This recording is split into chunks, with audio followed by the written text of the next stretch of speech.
I thank the representative of the United States.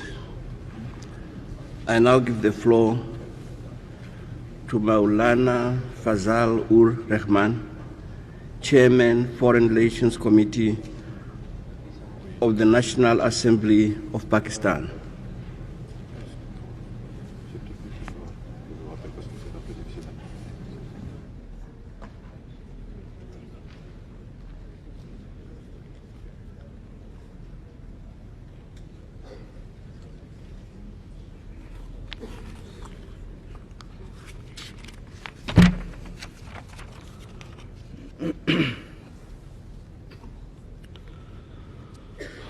Bismillahirrahmanirrahim. In the name of God, the merciful, the compassionate, our thanks be to Allah for His mercy and blessings upon the Prophet and his kin.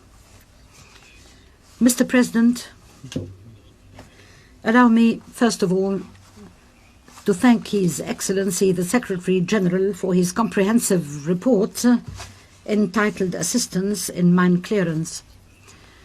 The report indeed provides us with the main elements which will help our efforts aimed at dealing with all the aspects related to mine clearance. Mr. President, it is indeed gratifying to know that there is an increasing awareness within the international community as to the acuteness and the scope of the danger caused by landmines which have been planted irresponsibly and indiscriminately. The Secretary General has explained in his report that landmines do not kill human beings only, but destroy whole countries because they hamper the reconstruction of a normal economic and social life. It is indeed horrifying to read facts connected to the arbitrary and indiscriminate use of landmines. More than 110 million landmines have been scattered throughout the world. Every month, more than 800 people fall victim to those mines, most of them civilians and innocent bystanders. The number of people maimed or handicapped is even greater. Those figures are not simply or mere figures for Pakistan. We have ourselves experienced the destruction caused by arbitrary landmines. More than 10 million mines are scattered throughout Afghanistan. In our own medical facilities, thousands of Afghan refugees have been treated. Pakistan, in fact, has undertaken the treatment of those victims and their rehabilitation, and moreover, we continue to host a very large number of refugees, for landmines are an obstacle to the safe return of those refugees to their homeland. Mine clearance is indeed a precondition for reconstruction in any country. It is necessary to re-establish an environment which will enable society to resume its ordinary daily life.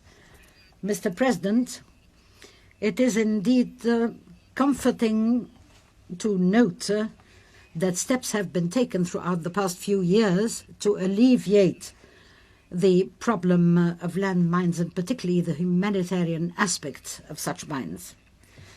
The United Nations have established a strategy to deal with the problem of landmines, has even established a voluntary trust fund for assistance in emergency situations.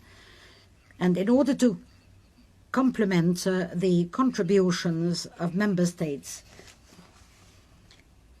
an international conference dealing with mine clearance was held last July. This was the first time such a large number of politicians and experts from different parts of the world came together to discuss all the dimensions of the problem of landmines. In fact, the conference, which brought together approximately 100 government representatives and 60 organizations is proof of the increasing awareness of the problem of landmines. Contributions were pledged to the tune of approximately $20 million American at the conference, which would allow the fund to become fully operational. Efforts are still being undertaken to alleviate the sufferings of the victims from landmines. However, mine clearance is very slow and lags behind. Last year, only 100,000 mines were cleared, and if at this rate, we would need approximately 1,000 years to put an end to the 110 million mines scattered throughout the world. Two questions arise. Why the slow pace? And can we speed it up? The reason for the slow pace is the lack of resources and the limited capacity of the affected countries. The primitive technology for the detection and clearance of mines is also a reason. And above all that, a lack of technical international cooperation. Yet the problems are not insuperable, and we can overcome them by objective planning. Mr. President, the Secretary General recognized in his report that the cost to initiate mine clearance operation is usually very high, because mine clearing programs also necessitate their own infrastructure. Unfortunately, most of the affected countries do not have the necessary resources to initiate the operations, and the presence of the mines transforms arable land into areas that are shunned and cannot be cultivated. The setting up of the trust fund is a step in the right direction. The supplementary financing was indeed necessary when resources are not available for the UN to respond rapidly. Contributions and grants should be given outside the scope of the trust itself. The proposal for setting up a demining standby capacity is indeed a very good proposal, for it will increase the available resources in the form of contributions in kind for mine clearance.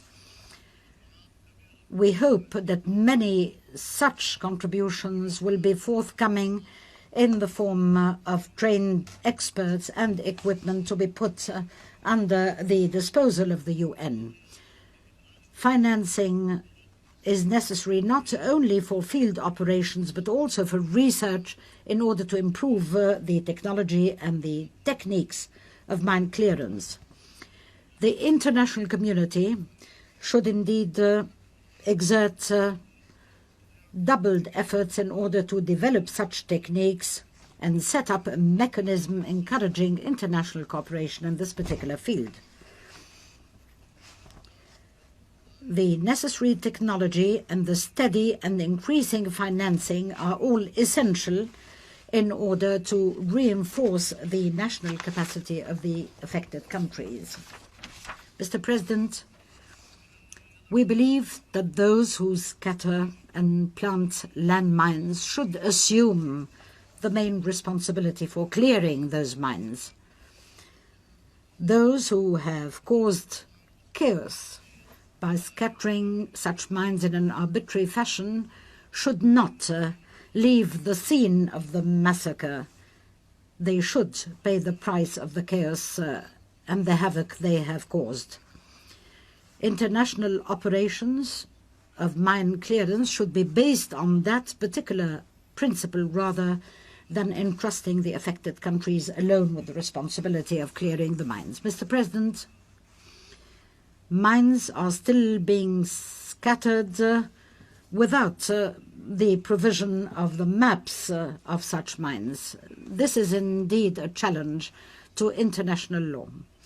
the problem is not static, and in this respect, the relevant agencies of the United Nations are considering the measures to control armament and disarmament. We do not need to dwell at length, for Pakistan has been part of all the efforts to solve the problem and will continue to do so. Thank you very much, Mr. President.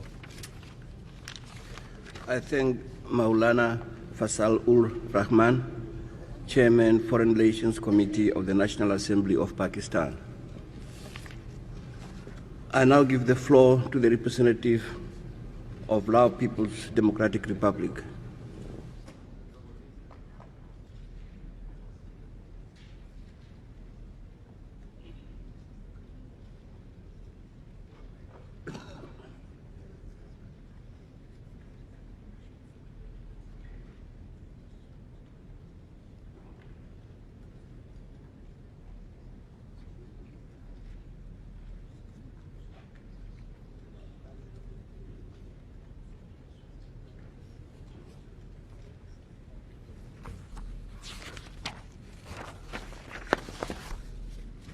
Mr. President,